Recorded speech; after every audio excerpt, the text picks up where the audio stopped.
हाय दोस्त, आज आपको हम अच्छा चीज़ दिखलाते हैं कोलकाता का। ये देखिए,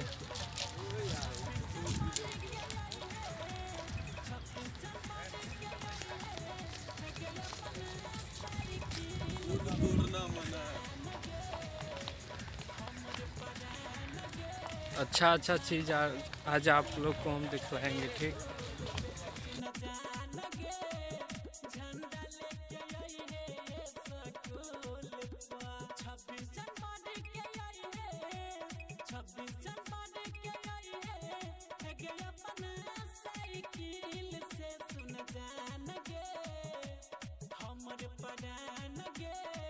झंडा लेके आई है स्कूल पे, सुन जान गे झंडा लेके आई है स्कूल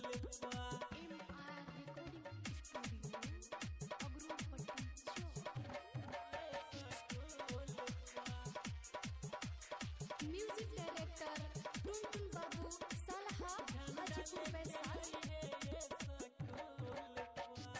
दोनों गोरा मिलके जनगण मन गाना गाया भाई, झंडा तिरंगा गा के शान बढ़ाया भाई। दोनों गोरा मिलके जनगण मन गाना गाया भाई, झंडा तिरंगा गा के शान बढ़ाया भाई। अपना सहेली के जा रे, अपना सहेली के जा रे, तू आई है साइकिल पर, सुन जान गे झंडा लेके आई है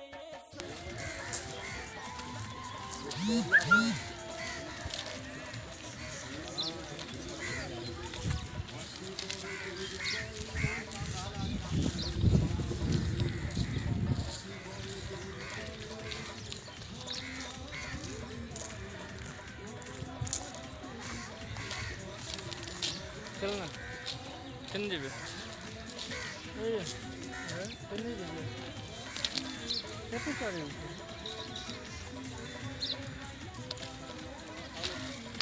देखिए ना बिहार में